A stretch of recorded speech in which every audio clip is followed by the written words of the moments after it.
And we begin with Senator Obama, who captured 13 out of the 22 states up for grabs on Super Tuesday, and yesterday capped it off with an exclamation point by sweeping Louisiana, Nebraska, and Washington. We were with him a year ago when he launched his improbable campaign, and we rejoined him last Monday under much different circumstances. How you doing? I'm doing good. Good. It's been a year, huh? Exactly a year. Last February, he was a little-known African-American senator from Illinois with a campaign staff of 30. His only accomplishments were 2 best-selling books and a stirring speech at the Democratic Convention 3 years earlier. He promised a grassroots insurgent campaign that would attract new people to the political process and shake up the status quo. And it's taken him from political neophyte to presidential contender. You'd like to consider yourself the underdog.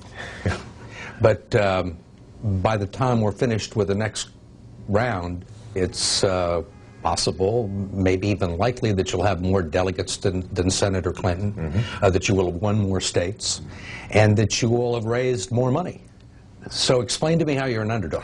Well, she continues to have enormous name recognition. I think there's a lot of affection for the Clinton brand among Democrats. And, you know, she still has more institutional support. So, you know, part of what we have to do is to, you know, score a convincing knockout. You know, we're like the challenger, and she's like the champ. And, you know, you don't win on points. Holy cow. Exit poll from Connecticut. On Super Tuesday, Obama picked up more delegates than almost anyone expected. Exit poll from Delaware. And we were at Obama headquarters with his chief strategist, David Axelrod, when the first exit polls began rolling in. Illinois 69-29. That early exuberance was tempered somewhat by losses in California, Massachusetts, and New Jersey. Later that night, we were invited to the candidate's hotel suite where he watched the returns with his family. So what do you think? Split decision. You feel like you got the momentum? You know, I feel like everywhere we go, the longer we're in this race, the stronger we get. The original campaign staff of 30 has swollen to 700, plus hundreds of thousands of volunteers. Obama has received checks from 650,000 contributors and is raising $1 million a day. But in some ways, the real race is just now beginning. I mean, one of the problems that you have still is the question of experience. Right. You've done a lot of remarkable things in your life, but when you sit down and you look at the resume, there's no executive experience. And in fact, correct me if I'm wrong, the only thing that you've actually run was the Harvard Law Review. Well, I've run my Senate office, and I've run this campaign.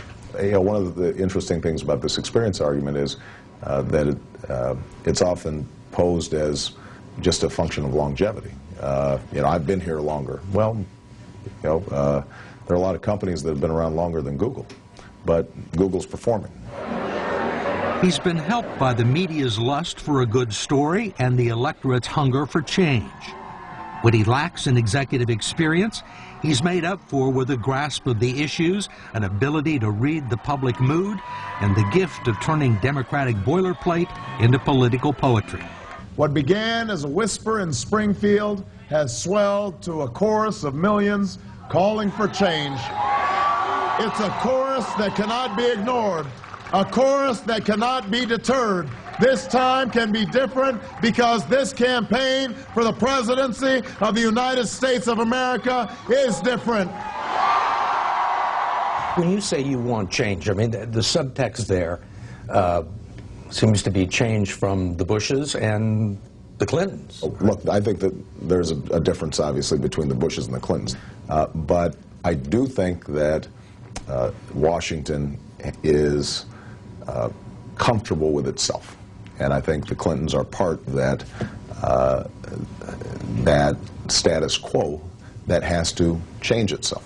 What's the biggest difference between you and Senator Clinton, do you think? I think Senator Clinton is smart and can be an effective advocate. But I think that the biggest difference is Senator Clinton accepts the rules of the game as they're set up. You know, she accepts money from PACs and lobbyists. I don't accept that politics has to be driven by those special interests and lobbyists. Thank you so much for doing that. I appreciate it. But Obama is getting plenty of support from Hollywood to Wall Street and continues to pick up endorsements from colleagues in Congress. There is not much difference between the two candidates on matters of policy. The difference is in style and presentation. Obama has staked out detailed positions on foreign affairs, the economy, health care, and energy, all of which can be found on his website, but not in his stump speech. The 18,000 people who turned out for him in Seattle on Friday didn't come to hear details, and neither did the 3,000 others who were turned away. But Obama found time to talk to them. How many people ever played in the caucus vote?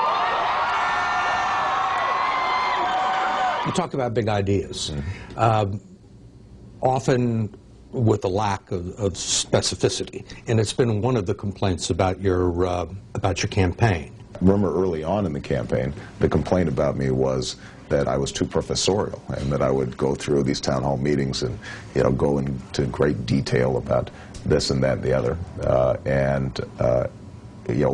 wondering whatever happened to that inspiring guy who spoke at the Democratic Convention. Yeah, and now that I'm inspiring, people are saying, hey, where's the specifics? And so, if there are issues that you want to cover right now, I'm happy to. But yeah, I have actually. I have. So why don't we work those through? What do you think of what's going on in Iraq right now?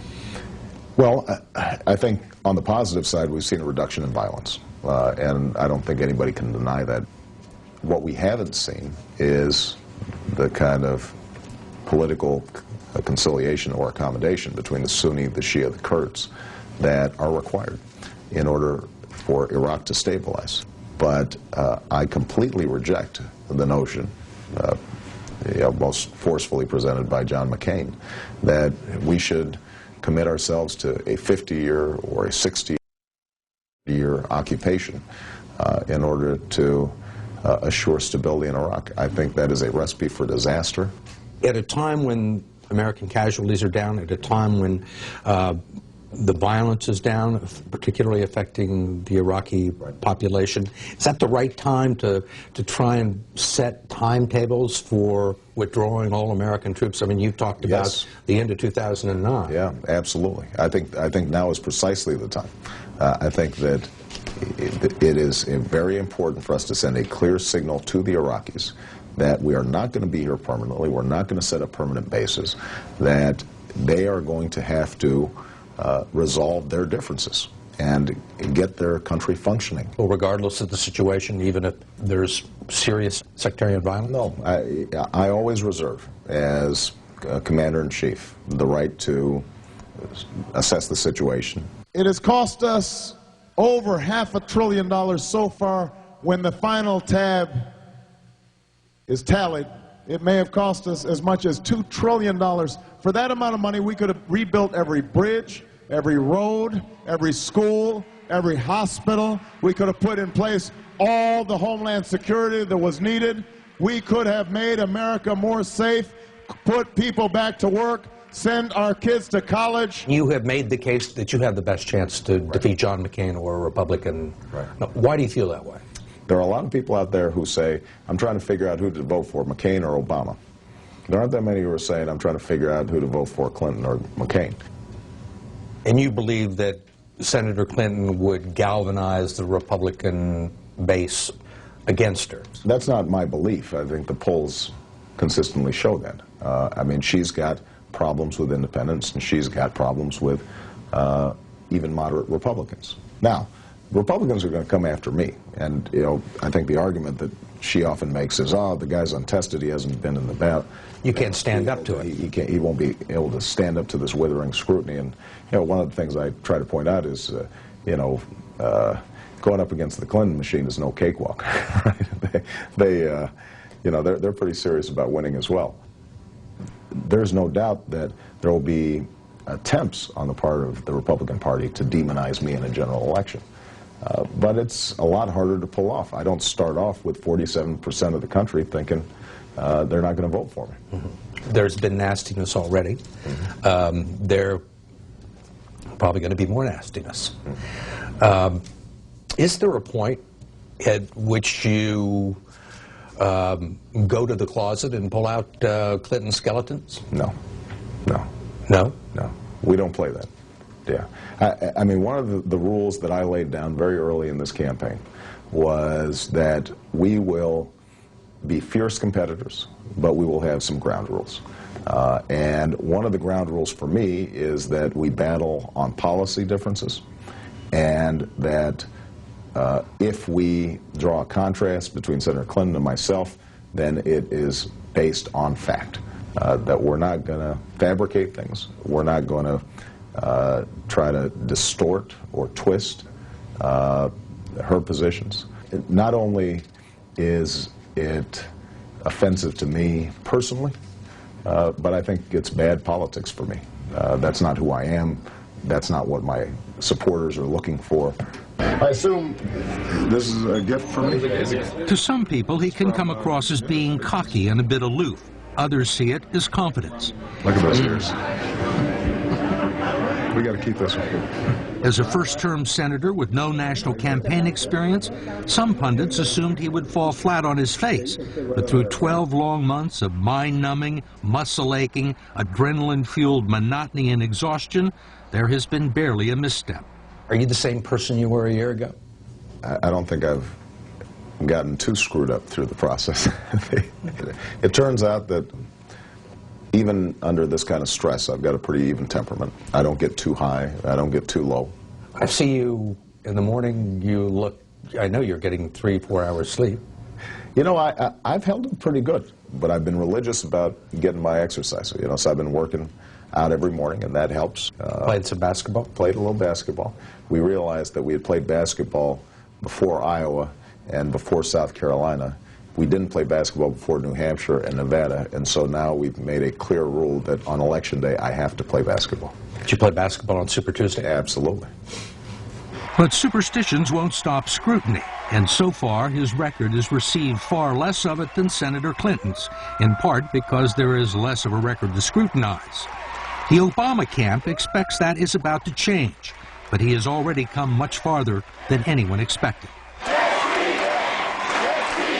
You know, I had to think about this long and hard at the beginning of this process and say, are you deluding yourself, or do you really think that you can do all those things? And I decided, you know, I might just be able to pull it off. And so a year later, it turns out that you know, the jury's still out, but we seem to be stirring things up pretty good.